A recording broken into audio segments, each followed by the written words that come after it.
La JAD compte 8 sections sportives, parmi lesquelles le karaté, ouverte en 1997 sous l'impulsion d'Antoine Rosa, qui vient d'obtenir le 7e dan, le plus haut niveau technique. Il est le 2e dans le département à décrocher ce grade. Pour moi, c'est 43 ans de pratique. Donc c'est une finalité au niveau technique, parce que c'est le dernier dan technique, où là encore l'examen comporte une partie technique et une thèse. Et donc le parti après le 7e, le 8e, c'est honorifique. Son diplôme lui a été remis au cours d'une cérémonie à la JAD par le président de la Ligue départementale, Raphaël Ortega, qui n'est autre que son ancien professeur. Mardi, j'ai remis le 7e dan à Hassan Massas à Mont-de-Marsan et aujourd'hui, je remets le 7e dan à mon élève. Toujours un peu de fierté, étant donné que vous avez toujours l'élève qui essaye de rattraper le professeur et même, je lui souhaite de dépasser le professeur. Antoine Rosa fait la fierté de son ancien professeur, mais aussi de ses élèves et de son club, pour qui ce 7e dan fait aussi preuve de l'engagement et du travail de ses éducateurs. Pour ceux qui débutent, c'est impressionnant, parce que dire un 7e dan. Pour les pratiquants déjà qui sont ceinture marron ou ceinture noire, c'est très impressionnant aussi, parce qu'ils ont au-dessus quand même une autorité reconnue aujourd'hui sur le plan technique et aussi sur le plan éducatif et même, je dirais, dans le niveau du karaté en sens général. Et pour, je dirais, la JAD, ça montre aussi qu'à 56 ans, un entraîneur peut aussi devenir encore plus performant qu'il ne l'est. Il continue sa formation. Ça vaut pour les escrimeurs, ça vaut pour la gymnastique, ça vaut pour les autres sections, pour le football, pour les familles et pour les enfants qui viennent ici. Ça signifie que les entraîneurs à la JAD sont toujours en mouvement de formation. Et c'est ce qui est le cas dans toutes les sections. Passionné de karaté depuis plus de 40 ans, Antoine Rosa n'est pas prêt à ranger le kimono. C'est un moteur, ça va me pousser, ça va me faire aller de l'avant. Ouais, j'espère arriver à continuer, comme je dis, de 7 à 70 ans, mais même si je peux, j'irai plus loin. Parce que quand on va au Japon, à Okinawa, une petite île au sud du Japon, le karaté est le sport national, vous avez des centenaires qui s'entraînent, qui font du karaté. Alors pourquoi, tant que j'ai la santé et que je suis en forme, je continuerai, ouais, et je partagerai ma discipline. Lors du lancement de la 9e édition des Rencontres à lire, la ville de Dax en a profité pour inaugurer l'exposition L'Espace Intime, qui comprend les séries respectives des photographes Olivier Deck et Claudie Sloban. La série que j'ai mise ici, donc c'est une série de photographies en noir et blanc ça s'intitule Un peu plus que la vie. On pourrait sous-titrer Variations sur l'enfance et le paysage. Il s'agit de photographies essentiellement réalisées dans les Landes, à la forêt notamment, et puis des photographies d'enfants, qui sont mes enfants, mais qui représentent l'enfance. Et puis c'est une évocation de l'enfant qui se construit par et auprès de la nature. Voilà. Pour moi, le noir et blanc, c'est l'évocation de l'encre de Chine, c'est l'évocation de la gravure. Le fait de tenir un discours uniquement avec de l'ombre et de la lumière, c'est la symbolique directe d'une profondeur, d'une préoccupation, d'un certain regard sur le monde, et donc le noir et blanc s'impose de lui-même. Ma série s'appelle d'Est en Est, East to East, de l'Est qui m'est proche, c'est-à-dire l'Europe de l'Est, ainsi appelée, jusqu'au Grand Est qui est la Chine, en passant par la Russie, la Sibérie, en prenant le transsibérien un nombre incalculable de fois. Pour moi, la réalité n'existe pas. Les photographies que je montre sont tout à fait subjectives. Elles n'illustrent pas la réalité qui est devant mes yeux. La réalité est en couleur. Donc pour ajouter une couche de subjectivité, j'utilise le noir et blanc, mais ce n'est pas du tout un choix. Pour moi, c'est une évidence et je ne vois pas ce qu'on peut utiliser d'autre que le noir et blanc. Format des photos, thème choisi. Si à première vue tout semble opposer les deux photographes, l'exposition semble pourtant les rassembler. Nous sommes à l'extrême opposé l'un de l'autre dans la pratique, dans la manière de faire, puisque donc Olivier travaille autour de chez lui, de son espace intime. Je suis un déraciné, donc automatiquement je dois trouver l'intimité là où je peux. Ce qu'on a voulu montrer, c'est la correspondance naturelle qui est mise en valeur, disons, par la juxtaposition de ces travaux, mais qui n'ont pas du tout été faits ni ensemble, ni pour être ensemble, ni pour... Au contraire, je crois que la résonance est beaucoup plus naturelle que ça. On a justement voulu, en tout cas c'était un souci permanent de Claudie, de ne pas semer la confusion. Ce n'est pas une expo commune, c'est une exposition de photographies ensemble.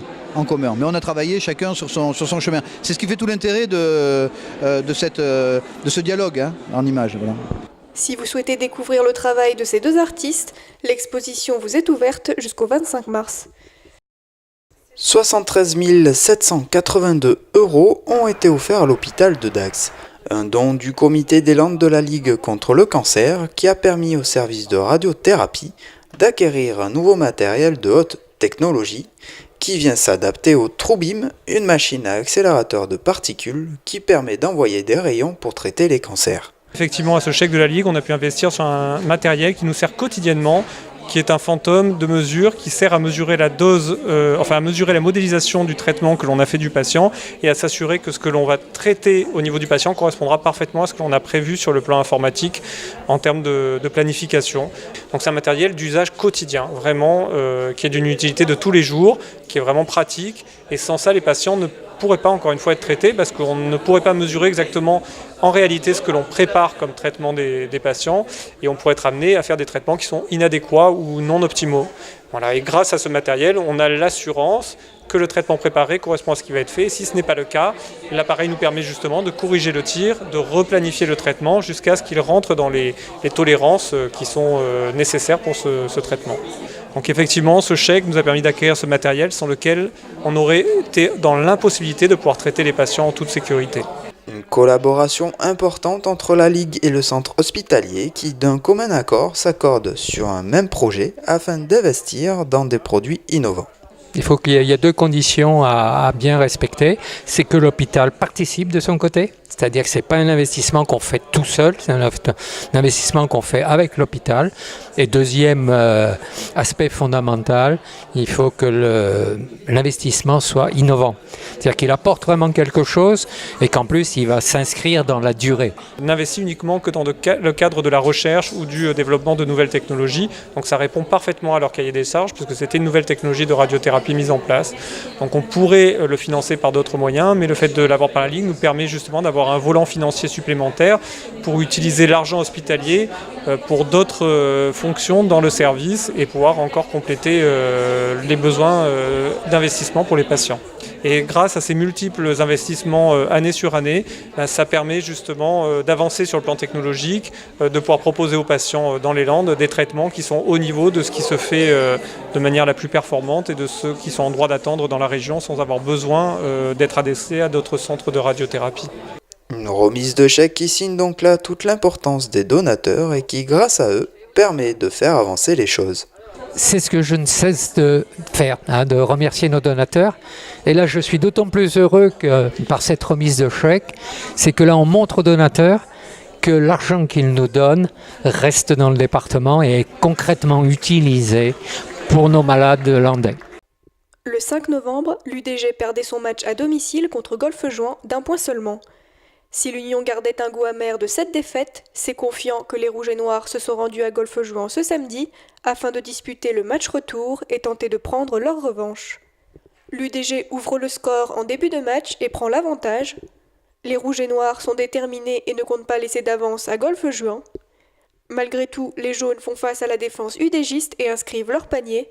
Les deux équipes sont au coude à coude avec 17-15 pour les Landais à la fin du premier quart-temps. Le second quart-temps sera plus difficile des deux côtés, mais les Rouges et Noirs gardent cependant une légère avance avec 31-29 à la fin de la première mi-temps.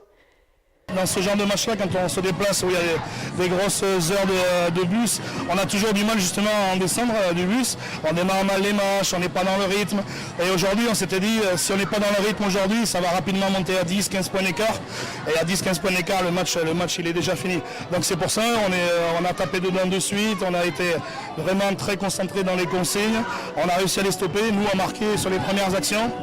Golfe-Juan, c'est une équipe qu'on voulait prendre, on avait perdu au match aller d'1 point, donc ça nous tenait à cœur aussi de revenir, de récupérer l'avantage aussi.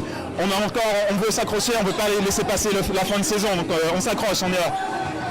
Golfe-Juan revient en force en début de seconde mi-temps et prend même la tête du match avec 32-31 pendant le troisième quart-temps. Une avance très vite rattrapée par l'UDG, toujours déterminé à remporter ce match.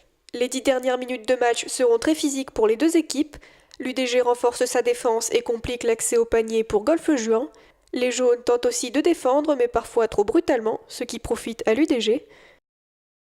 Malgré tous leurs efforts, les locaux n'arriveront pas à remonter et avec 70-63, l'UDG remporte le match.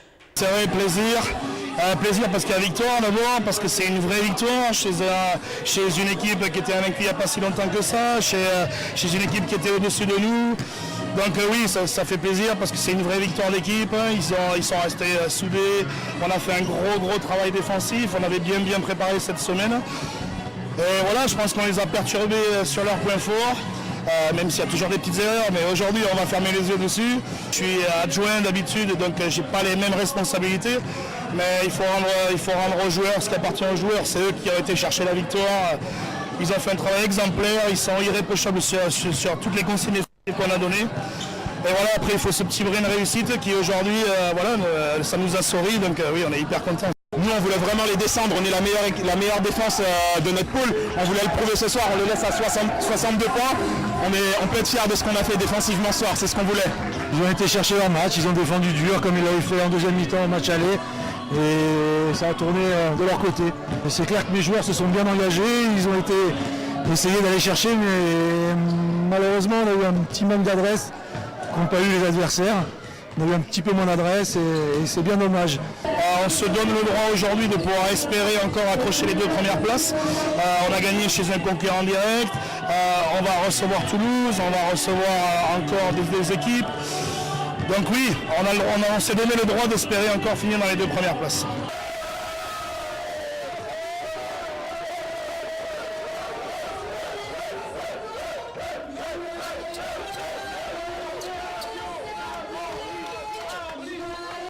Hier, le 19 mars, avait lieu la journée nationale du souvenir et du recueillement à la mémoire des victimes civiles et militaires de la guerre d'Algérie et des combats en Tunisie et au Maroc. À Dax, la cérémonie a débuté par des remises de médailles. Nous avons décoré 4 de nos amis, là, 2 pour la commémorative d'Algérie, 2 autres pour le titre de reconnaissance à la nation. La commémorative d'Algérie, ça veut bien dire ce que ça veut dire. Ça veut dire que nous avons été en Algérie et que nous avons assisté au conflit, disons, dans les années 58-62, à peu près. Hein. Et puis, disons, la nation nous a accordé ce titre de reconnaissance plus tard. Et le titre de reconnaissance à la nation, c'est aussi une parallèle avec la commémorative d'Algérie. Voilà. À l'issue des remises de décoration, la cérémonie a repris son cours avec discours officiel, dépôt de gerbes et marseillaise, pour commémorer le 19 mars 1962 et l'entrée en vigueur du cessez-le-feu au lendemain des accords d'Évian. Le 19 mars représente une date historique. Ce n'est pas le cas pour... tout le monde n'apprécie pas la chose de la même façon parce que c'est assimilé, disons, à un conflit qui a duré après le 19 mars et tout le monde n'est pas d'accord sur cette date, mais il n'empêche que les accords d'Évian ont été signés le 19 mars et l'application de la fin de la guerre en Algérie, ça a bien été le 19 mars, sur le plan historique. Et après, dans les faits, il se trouve qu'il y a eu des remous après, longtemps après, et peut-être que, comme tous les conflits armés, ça perdure. Violences et massacres ayant eu lieu après le cessez-le-feu, le 19 mars ne fait pas l'unanimité au sein des associations d'anciens combattants. Pour la FNACA, elle reste la date de commémoration officielle. Nous, cette date-là, bien que disons, on ait subi après le 19 mars des désaccords, des graves désaccords qui ont entraîné, disons-le franchement, des morts, et au-delà, disons, de ce qui aurait dû se faire. Mais aujourd'hui, disons, on se reporte à une date historique qui est le 19 mars.